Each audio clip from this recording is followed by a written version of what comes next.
Good day, everyone. I'm Pooja Joshi, your host for today's episode.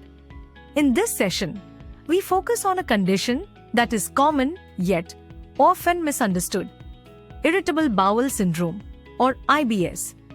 To help us navigate this important topic, we are joined by Dr. Gurubasava Lakamaji, gastroenterologist at Baptist Hospital, Bengaluru, a respected expert in functional gastrointestinal disorders. Today, Doctor will walk us through early symptom recognition, simplified diagnostic approaches, and effective, evidence-based management strategies for IBS in routine clinical practice. Doctor, thank you for being with us. Let's begin our discussions. Dr. Gurubasava Lakamaji, consultant gastroenterologist and hepatologist at Bloat Gastro Center, Bangalore.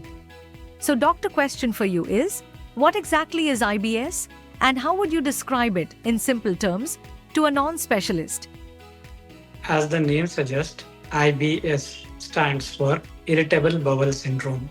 In very simple terms, your intestines looks normal, but the function is abnormal. They're a little bit very sensitive, very reactive to a lot of things like stress, food, change in weather, travel. In this disease, you will have some of the symptoms like pain abdomen, change in the motions. So these are the very common terms by which we can describe the irritable bowel syndrome. Why do you think IBS remains one of the most underdiagnosed gut conditions in India? There are multiple reasons why this could be underdiagnosed disease in India. The first thing is patient themselves. Many of the patients think that it is just gas, there is nothing wrong. It's just because of some diet and this thing. They neglect by themselves. The second thing is a lot of practicing physicians, non-specialists. Whenever patients come with some symptoms of IBS, they do some test and the test turns out to be normal. So when they are normal, they just tell that there is nothing wrong with you. It's just all in your head. And then they pass off. This is a cycle by which the IBS get very underdiagnosed and not treated properly. What are the biggest myths or misconceptions you hear from patients about IBS? A lot of patients come to me with the question that, will it turn out to be a cancer? This is a very common myth a lot of patients have, but this is not so.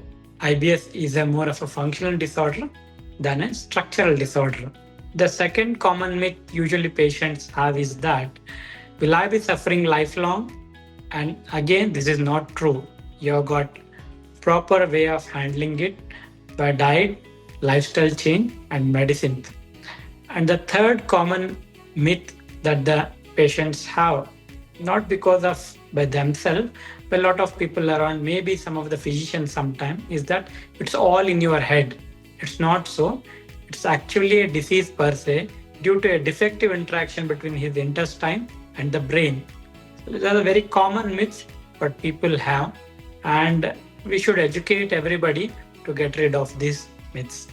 How does modern lifestyle food habits, stress, and sleep contribute to IBS?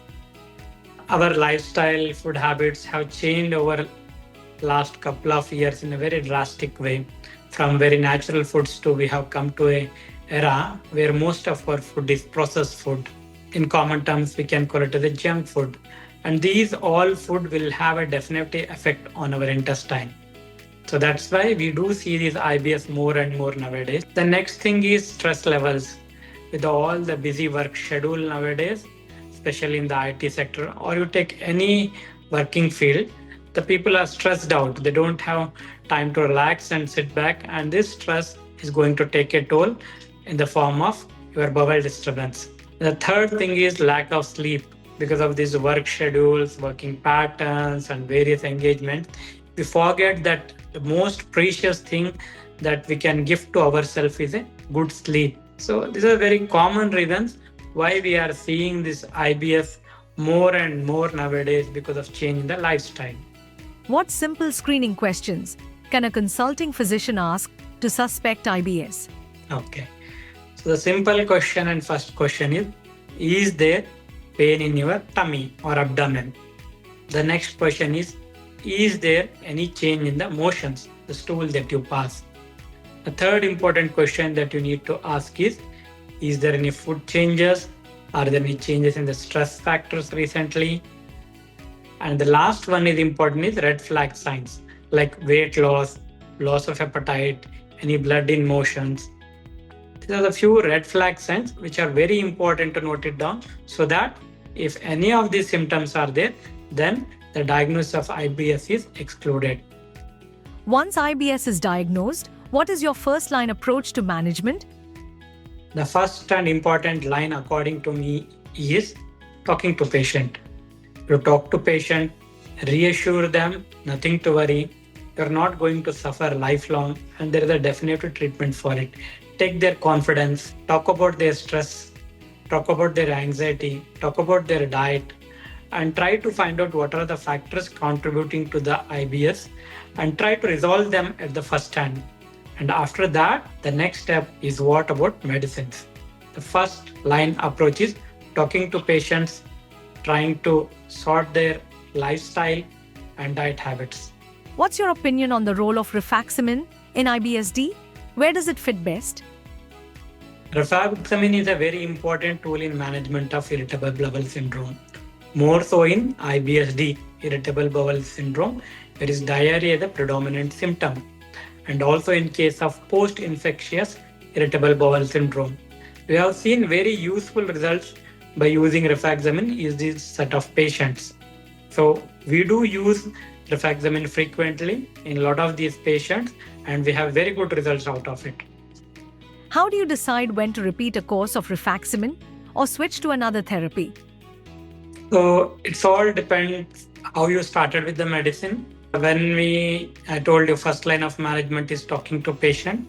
After that, if we see there is a usefulness of starting in rifaximin, specifically more so with IBS diarrhea and post-infectious IBS, you do use course of rifaximin. If that course found to be useful and they get relieved, that is the point when we try to repeat after some months whenever there is a recurrence of symptom.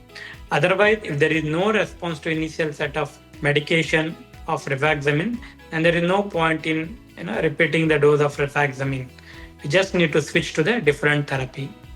What's the role of diet? Do you recommend low FODMAP, fiber modification, or any particular dietary pattern? Yes, diet is very important in management of irritable bowel syndrome. And one very important step in it is low FODMAP diet. The FODMAP diet stands for fermentable oligosaccharide, disaccharide, monosaccharide, and alcohol phenols. And whenever these diets are containing these substances are consumed, they lead on to worsening of the symptoms. So we do advise to decrease the level of FODMAP in the diet. And also we recommend to consume more and more soluble fibers. And also we advise them to practice mindful and slow eating, which will be helpful in management of this set of patients. What do you wish every consulting physician understood about IBS? So I wish every treating physician approach the IBS diagnosis with a positive mindset. Don't just make it as a diagnosis of exclusion. And let's not label the patients as just everything in your mind. Let's be empathetic and treat them proactively so that we have a better results in management of this disease. What's your message to young doctors who hesitate to label a case as IBS? My suggestion is be bold to diagnose an irritable bowel syndrome. The second thing is go on a methodical stepwise approach to the disease. Don't just go on doing a lot of tests which may turn out to be normal in many of the situations. Just see the patient, talk to him, and then decide what are the important tests you need to do to rule out if there is any organic causes. And always try to be empathetic with the patient and try to relieve his anxiety factors, guide them about the diet, stress management, lifestyle changes. How can physicians and gastroenterologists collaborate better for early IBS diagnosis? IBS, I feel many times is a management of IBS is a teamwork. So physicians should know when to refer a patient to a specialist whenever there are red flag signs. So they should send across to a specialist so that we can rule out some organic causes. And we can get help from the dietitian in managing dietary factors associated with the IBS. We can also collaborate with the psychiatrist so that a lot of these people are stressed. So that relieving the stress would also be an important tool in management, and we can guide the physicians to make a positive diagnosis of IBS. So this is how, as a team, I think management of IBS could be much better. Thank you for your patient listening. Hope this discussion will be beneficial to you. Thank you, Doctor, for sharing such valuable insights on IBS. Your clarity and practical guidance will certainly help both physicians and patients approach this condition with more confidence. To our listeners, thank you for joining us. Stay tuned for more expert-led conversations. Until then, take care and prioritize your gut health.